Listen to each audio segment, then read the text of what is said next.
Assalamualaikum warahmatullahi wabarakatuh.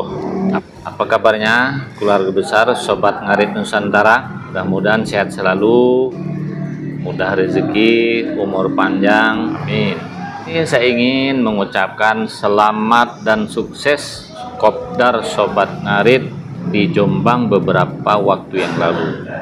Saya ingin menanggapi estafet kepemimpinan Sobat Ngarit secara resmi diserahkan kepada Roni dalam posisi ketua, Mas Semar sebagai inisiator. Alasan Mas Yun sangat sibuk, tak sempat ngurus Sobat Ngarit. Dia mengaku secara jujur SDM-nya atau kemampuan dirinya tidak memungkinkan untuk memimpin Sobat Ngarit sesuai dengan harapan keluarga besar Sobat Ngarit Nusantara. Saya ingin menanggapi. Pertama, di sini menunjukkan Mas Yuni tahu diri bahwa dia tidak ingin menjadi raja di Sobat Ngarit, tapi dia menginginkan Sobat Ngarit itu menjadi besar. Yang dia menyadari Mas Yun tidak memungkinkan untuk bisa membesarkan Sobat Ngarit. Meskipun demikian, se-Nusantara sangat tahu siapapun yang akan menjadi ketua Sobat Ngarit, tokoh sentralnya tetap Mas Yun. Kira lebih tepatnya sebagai pendiri. Dengan beralihnya ketua Sobat Ngarit ke Mas Roni ini menunjukkan bahwa Sobat Ngarit diserahkan oleh ke grupnya Deli Wafa. Mas Roni ini adalah orang kepercayaan Mas Tomli. Melalui Mas Roni pula Mas Yun ditarik ke dalam manajemen Deli Wafa setelah Mas Yun sangat populer dijodoh-jodohkan dengan Fauzana. Tapi catatan pentingnya bagi Mas Roni ada dua. Yang pertama, usahakan Mas Roni itu memiliki pemahaman tentang persapian. Kalau bisa sih punya peternakan juga. Yang kedua, bagaimana Mas Roni harus membesarkan Sobat Ngarit secara nasional berdasarkan peraturan dan perundang-undangan yang berlaku. Nah, cepatlah badan hukum itu sebarkan ke daerah-daerah, aturan mainnya bagaimana, kalau sudah ada ADRT-nya bagaimana, struktur kepengurusan bagaimana. Saya kira Mas Roni punya kemampuan itu.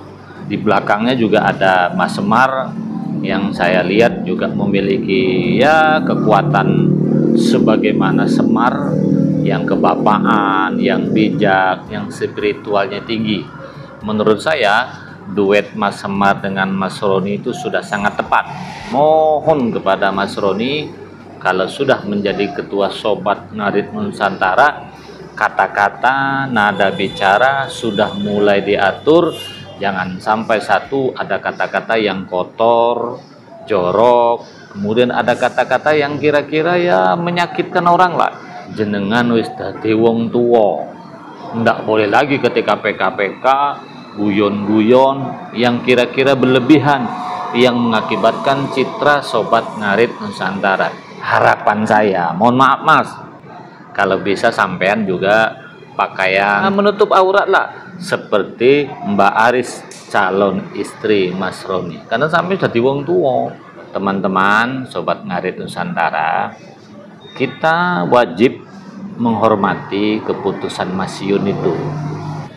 Yang pertama, Mas Yun ini mungkin atas arahan orang tua akan fokus ngurus sapi, sehingga tidak lagi kulu kiri yang sapinya kemungkinan tidak terurus. Kabarnya sapi kesayangan Mas Yun yang sampai mati. Ini juga menjadi pukulan telak. Maka Mas Yun akan fokus ngurus sapi.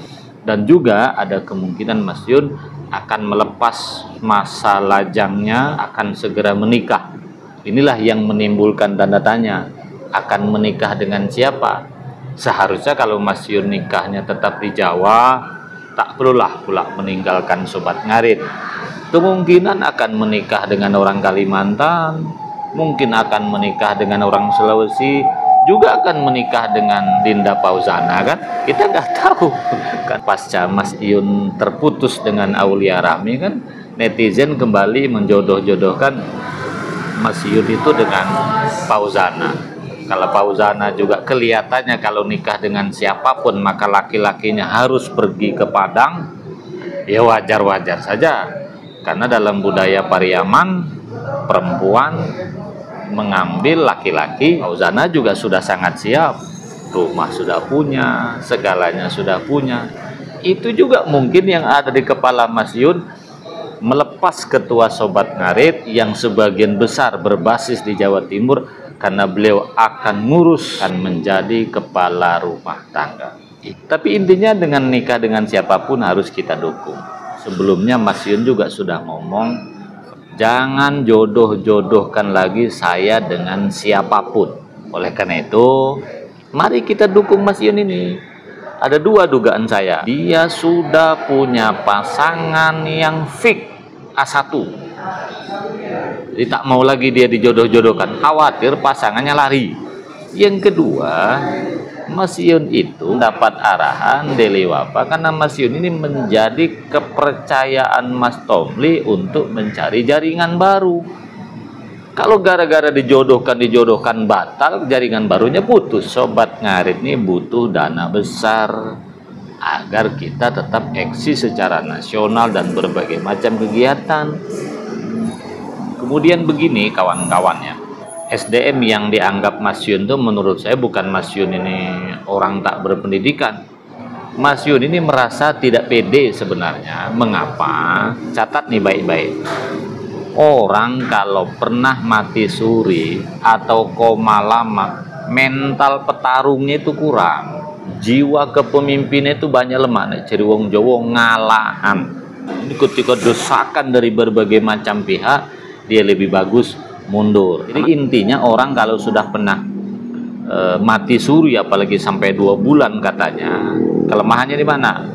Mental petarung kurang, lebih bagus di belakang daripada di depan. Itu satu. Yang kedua, mudah menangis, kadang-kadang mudah emosi. Kalau berebut orang lain ke depan, nek ciri wong Jawa, dia wani mundur. Kan biasanya orang seperti Mas Yun ini, istri yang tepat nih, dia pinter, dia cerdas, tapi harus sabar. Kenapa? Kenapa harus istrinya orang pinter? Kenapa istrinya harus cerdas? Ini untuk menutupi kelemahan Mas Yun. Karena orang seperti Mas Yun ini mudah dimanfaatkan orang, tidak mampu membaca apa yang belakangnya. Jadi yang bisa dibaca hanya kulitnya saja. Ciri wong Jawa kagele mikir jeru-jeru. Nah, maka dibutuhkan istri yang pintar, istri yang cerdas, tapi jangan nyakiti. Karena banyak nyakiti suami ini kan istri yang cerdas itu. Cocoknya seperti ibu dengan anak. Ibu dengan anak ini kan cerewet kan. Ngomong-ngomong tapi sayang gitu. Cerewetnya cerewet sayang. Bahkan kalau bisa menjadi pemimpin di rumah tangga itu, tapi baik. Kenapa? Satu, agar Mas Yun tidak mudah dimanfaatkan orang. Yang kedua, juga agar bisa melindungi Mas Yun. Kalau orang pernah koma lama seperti itu, nah, kita maklum itu. Maka tepatlah Mas Yun itu kalau misalnya mengalihkan kepemimpinan kepada yang lain. Saya kira itu ya kawan-kawanku untuk sekedar pengetahuan. Demikian, mudah-mudahan ada manfaatnya. Assalamualaikum warahmatullahi wabarakatuh.